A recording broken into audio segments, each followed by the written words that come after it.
Salut tout le monde, j'espère que vous allez bien. On se retrouve aujourd'hui donc dans une nouvelle vidéo. Je vous en avais parlé dans ma vidéo sur Lita, que je vous mets dans le petit i quelque part, je ne sais plus. Du coup, j'avais eu un petit souci et je n'avais pas pu tourner du coup les vidéos sur Lita et sur Lunasa. Donc du coup, c'est chose faite pour Lita et on va donc faire cette vidéo sur Lunasa. J'espère déjà dans un premier temps que vous avez passé une bonne célébration, puisque à l'heure où je tourne cette vidéo, nous sommes à peu près 2 semaines après la célébration de Lunasa. Voilà, j'espère que vous avez passé une bonne célébration. Je vous invite également à me suivre sur Instagram, que je mettrai juste là, puisque c'est là où je vous préviens des avancées, des vidéos, s'il y a des retards ou pas, etc. Bref, je suis très active sur Instagram, donc n'hésitez surtout pas à venir nous rejoindre. Et puis bah écoutez, on va commencer tout de suite. Donc au niveau des livres, vous avez les mêmes livres que dans chacune de mes vidéos.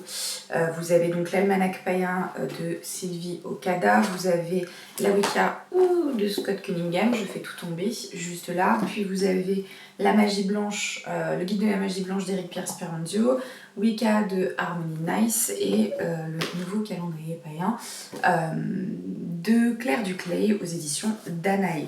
Et on va donc essentiellement se baser pour cette vidéo sur le livre Lunasa, donc de Mélanie Marquis aux éditions Danae également. Du coup, comme pour chacune de mes vidéos sur les sabbats, je vais en fait chapitrer cette vidéo, c'est-à-dire qu'on va d'abord parler des anciennes pratiques, comment était célébré Lunasa à l'époque, puis on va parler du coup des nouvelles pratiques, si on peut dire, c'est-à-dire qu'aujourd'hui, comment cette date est encore célébrée dans le monde, et puis on va parler du coup des activités que vous pourrez faire pour l'année prochaine du coup, puisque c'est un peu tard, pour célébrer à votre manière le sabbat Lunasa, et puis on va parler également des correspondances. Et j'arrête pas de bouger, c'est perturbant.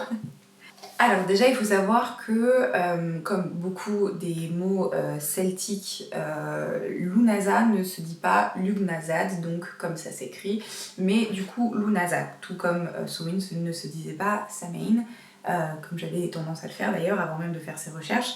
Donc ça se prononce Lunasa et ça signifierait assemblée de loups, donc c'est-à-dire le dieu loup. On reviendra là-dessus plus tard. Donc ça se tient normalement, à l'époque ça se tenait normalement dans la nuit du 31 juillet jusqu'à l'aube du 1er août. Mais certains le fêtaient également entre le 5 et le 6 août quoi. Alors si vous voulez savoir chaque année à quel moment ça tombe, vous pouvez le calculer en fait de manière astrologique, puisque la célébration donc de Lunasa tombe quand le soleil atteint 15 degrés du lion. Après, comme on en reviendra également plus tard, il s'agit d'un sabbat, d'une célébration en rapport avec les moissons. C'est notamment d'ailleurs la première moisson. Vous pouvez choisir de célébrer Lunasa au moment où les premières moissons commencent à arriver dans l'endroit où vous vivez par exemple. Donc alors par exemple en Irlande, le 1er août portait le nom de Lunasad et en Écosse on l'appelait Lunasda ou Lunasdal. Alors sur l'île de Man, ce jour se nommait Louanistine, j'espère que je le prononce bien, et au Pays de Galles, on le fêtait comme Gwilhost ou fête d'Auguste. Auguste, août. Jusque là, on est raccord. En Angleterre, par contre, il se nommait Lammas, qui vient donc du vieil anglais, je vais l'écorcher, Lamface, Lafmace, j'arrive pas à le prononcer, mais en gros ça signifiait la messe de la miche de pain. Et ça, on y reviendra plus tard. Du coup, donc, Lunasa est une célébration qui a une origine irlandaise, et d'ailleurs, le nom Lunasa vient du nom du dieu celte, Loup, qui s'écrit donc Loup, que je vous écrirai juste. Alors, à l'époque moderne, c'est-à-dire de nos jours, maintenant, Loup est souvent célébré et on le voit comme une déité solaire, comme un dieu des moissons, mais à l'origine, c'était un dieu des compétences humaines, des rois et le patron des héros. Pour vous parler un petit peu plus en détail donc, de Loup, c'était donc le roi des Tuatha Dé Danann, c'est-à-dire une race d'êtres divins dont le nom se traduit par peuple de la déesse Danu. Alors Danu en elle-même, c'était une déesse mère associée à l'eau, à la terre, à la fertilité et à la victoire. Alors on attribue à Lou un grand talent comme artisan et comme guerrier et au fil du temps en fait il a été identifié, il a été rapproché au dieu romain Mercure. Il y a un livre qui a été publié en 1962 par Mary McNeil qui s'appelle The Festival of Lughnasadh.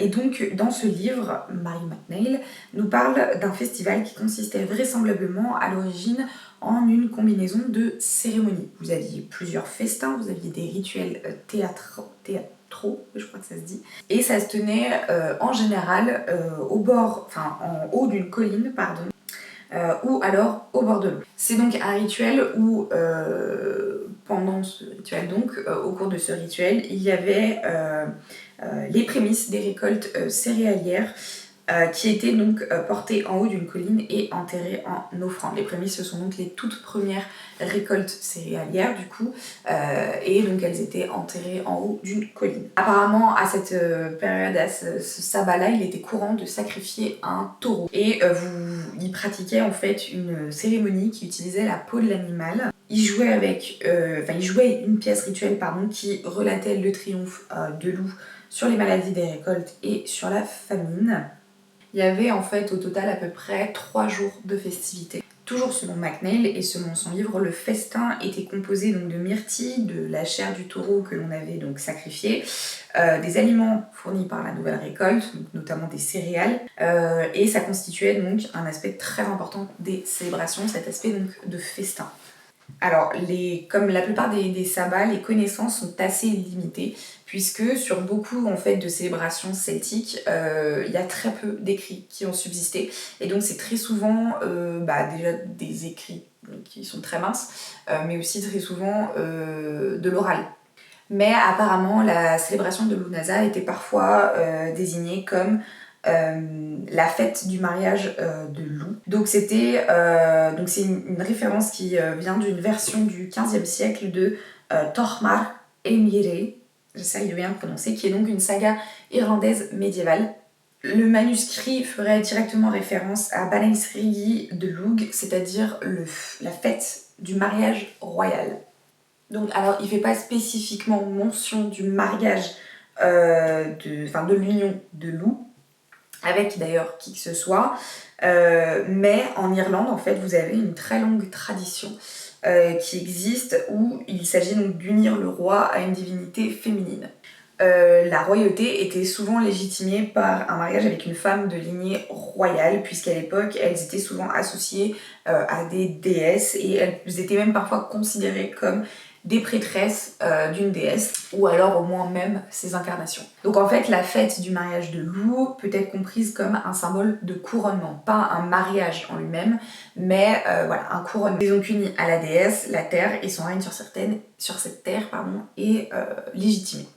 Donc Lughnasadh est un moment populaire pour les mariages, et notamment les mariages à l'essai, puisque les mariages celtiques, les mariages païens aujourd'hui on peut dire, se déroulaient en fait comme ça, c'est-à-dire que vous faisiez vos vœux, mais par exemple vous vous promettiez de vous aimer pendant 1 an et 1 jour, c'est-à-dire que pendant 1 an et 1 jour vous étiez à l'essai.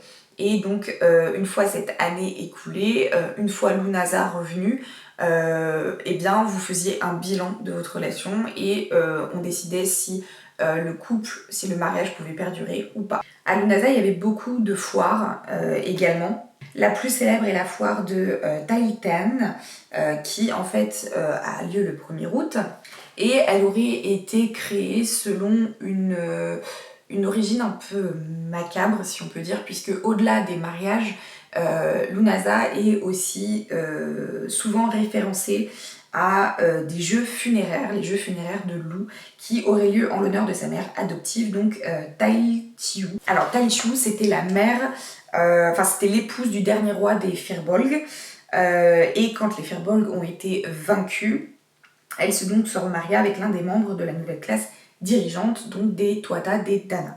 Selon la légende, elle mourut d'épuisement après avoir nettoyé les champs d'Irlande pour l'agriculture, et donc Lou a décidé de décréter en son honneur la tenue de la foire de Tahltan, au cours de laquelle il y avait des festins, des jeux, des compétitions, etc. Et donc c'est la plus célèbre, mais il en existe d'autres. Et ces foires qui avaient lieu donc en général aux premières moissons, c'est-à-dire aux alentours du 1er août, c'était quelque chose qui était très commun en Irlande, qu'on retrouvait énormément. Par exemple, en Leicester, il y avait une grande foire qui se tenait tous les 3 ans et qui commençait donc à Lunasa et qui avait lieu jusqu'au 6 août. Il y avait beaucoup de jeux et de compétitions, comme pour la foire de Taltian. Et pour ceux qui ne pouvaient pas assister à la foire, il y avait quand même beaucoup d'autres manières de fêter Lunasa et le 1er août et donc les premières moissons. Par exemple, beaucoup d'agriculteurs pratiquaient de la magie de protection, c'est-à-dire qu'en fait ils faisaient traverser un cours d'eau au bétail et aux chevaux, donc afin de les purifier et de les bénir, puisqu'à l'époque les rivières et les cours d'eau étaient donc considérés comme sacrés par les Irlandais et encore plus à cette période de l'année. On retrouve à nouveau les prémices des moissons, c'est-à-dire les premières récoltes, les toutes premières, qui étaient donc soit offertes aux esprits, soit mangées lors d'une cérémonie. Il y avait donc des festins, des danses, des démonstrations de combats simulés. Il y avait des guirlandes de fleurs qui étaient donc symboles de fertilité et d'abondance. Et dans la seconde moitié du 5e siècle, il y a eu donc des tribus germaniques qui sont venues d'Allemagne et du sud du Danemark qui ont commencé à migrer en Angleterre. En Grande-Bretagne plus généralement et dans certaines parties. Et ils ont amené avec eux ce qu'on appelle aujourd'hui la culture anglo-saxonne. Forcément, leurs cultures se sont mélangées aux cultures déjà existantes et influencées par le Lunasa celtique, ces tribus donc germaniques ont commencé à célébrer le mois d'août avec la fête donc de l'Afmeis, j'arrive pas à le prononcer, mais donc la messe de la miche de pain dont on parlait un petit peu plus. Et donc une célébration sur les prémices des récoltes de blé pour faire le pain. Donc, à l'origine, c'était une célébration qui était consacrée aux divinités païennes. Et quand les tribus germaniques se sont converties au christianisme, ces célébrations ont été absorbées par l'église, comme beaucoup de célébrations. Et c'est devenu donc la fête des prémices, donc c'est-à-dire un jour où du pain fait avec les premiers grains des récoltes était donc amené à l'église pour être béni et consacré.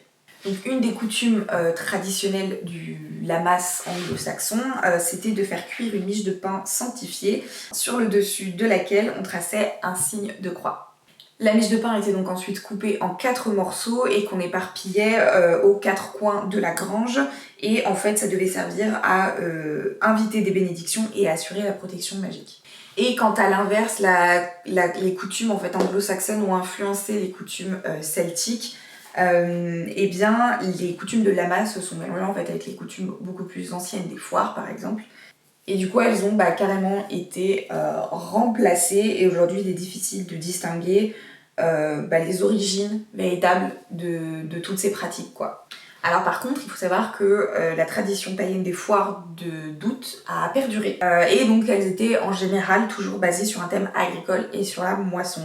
Dans les Highlands d'Écosse, le début du mois d'août marquait le moment de renouveler et de rafraîchir les protections magiques sur les récoltes, le bétail et toutes les autres possessions, notamment par exemple tout ce qui est grange, ferme, etc. Donc par exemple, ils plaçaient des croix de bois de sorbier au-dessus des portes en guise de protection magique et ils peignaient parfois de goudron les oreilles et les queues du bétail pour leur assurer leur santé et leur sécurité. Alors il y a une autre coutume qui est assez connue, qui était pratiquée dans certaines parties d'Écosse et dans le nord de l'Angleterre, où en fait c'était la fabrication d'une poupée avec les derniers épis de blé, qui était donc ensuite appelée Kirn Baby, donc bébé de grain, ou Kirn Maiden, fille de grain. Et donc ces poupées sont probablement l'origine des corn dollies qu'on retrouve maintenant beaucoup, je trouve, aux États-Unis.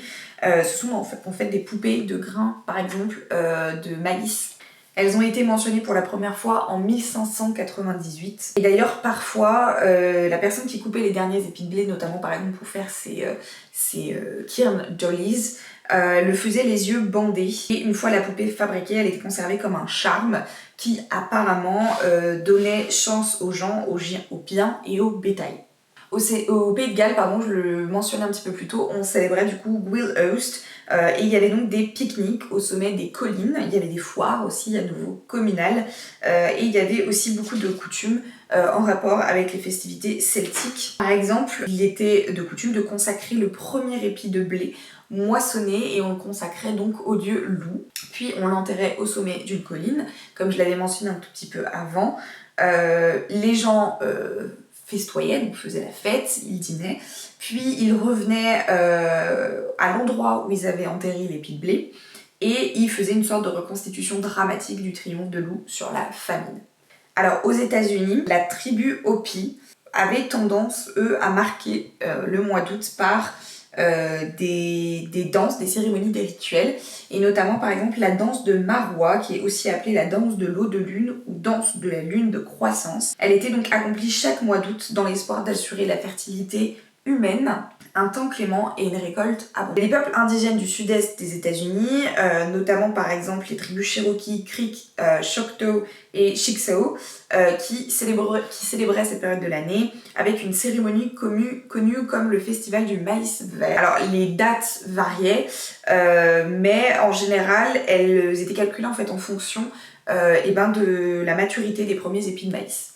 Il y avait des chants, des danses, des discussions sur des sujets moraux et éthiques, ça je trouve ça très drôle, mais il y avait aussi des offrandes évidemment faites aux dieux, et il y avait beaucoup de festins, c'était quelque chose qui était assez fréquent.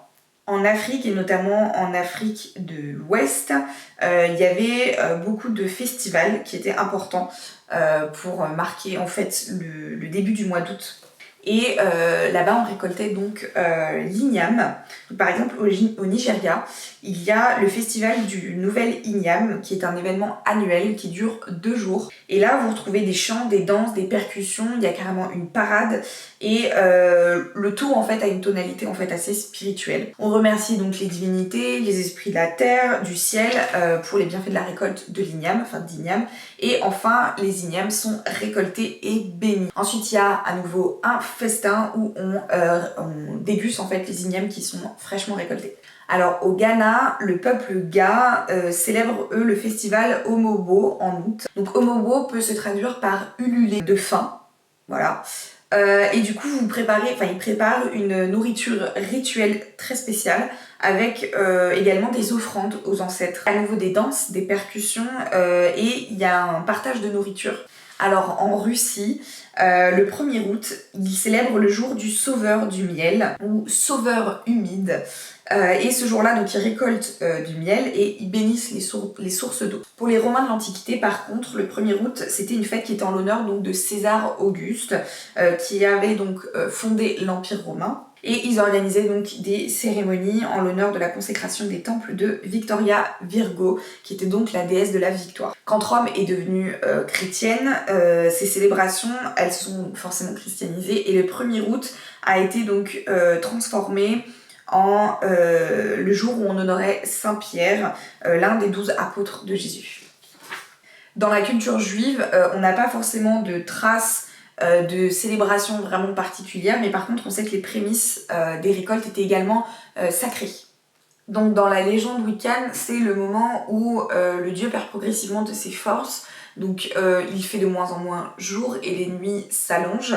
La déesse donc observe le spectacle avec de la tristesse, mais parce qu'elle sait qu'elle va perdre le dieu, mais aussi de la joie parce qu'elle sait qu'il continue à vivre en elle au travers son enfant.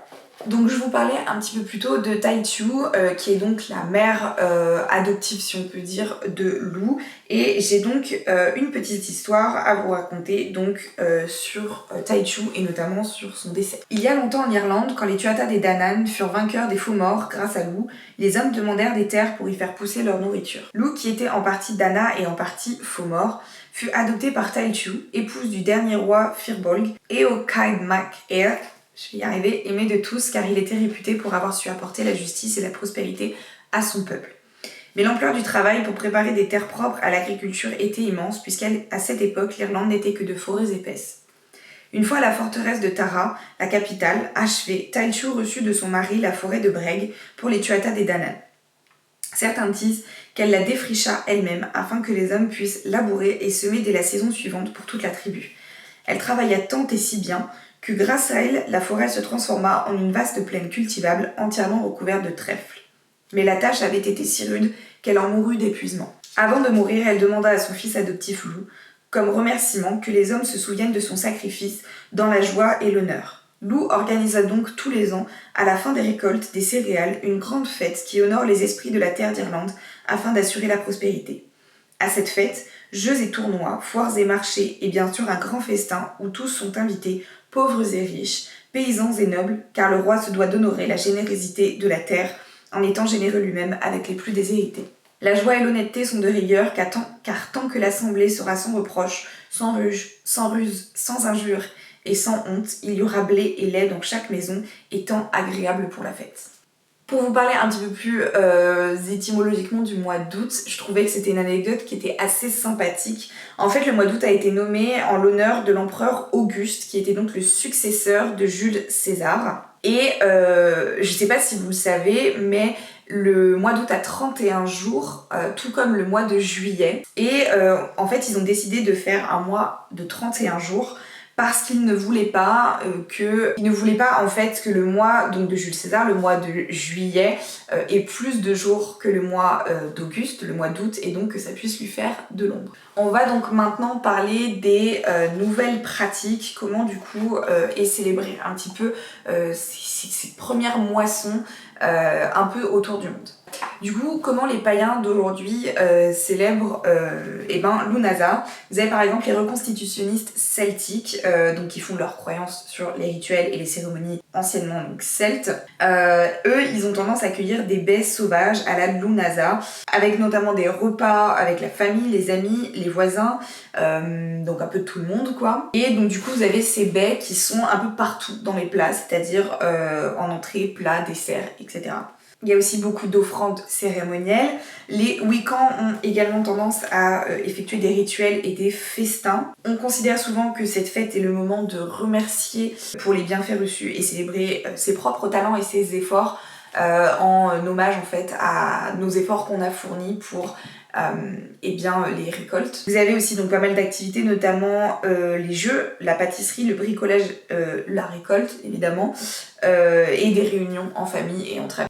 Alors, il y a un terme qui s'appelle Ethanry, qui comprend donc la satrue, qui sont en fait des... Je veux pas me tromper et dire de bêtises, mais qui sont donc des traditions païennes inspirées directement de pratiques d'Allemagne, de Scandinavie et d'autres régions du Nord. Les asatrues, le 29 juillet, pour eux, c'est le jour de Stiklestad, qui commémore en fait la date de la bataille où Olaf, le briseur de loi, donc, a été tué.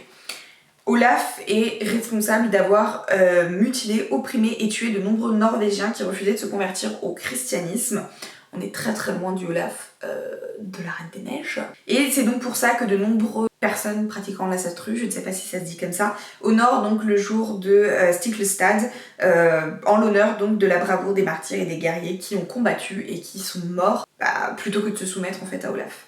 Le 9 août, il célèbre aussi également le jour du souvenir pour Radbod. Donc lui c'était un roi de Frise qui a attiré l'attention des missionnaires chrétiens qui était venu en fait le convertir. Donc il a été très vexé, insulté même, que les missionnaires affirment que ses ancêtres brûleraient d'ailleurs probablement en enfer. Du coup il a forcément refusé de se convertir et il les a expulsés. Et du coup forcément beaucoup d'Astuars commémorent ce jour en portant un toast à Radbod qui a eu le courage donc d'expulser ces missionnaires et de continuer en gros sa foi. Au niveau des druides modernes, Lunasa en fait correspond pour eux donc le 1er août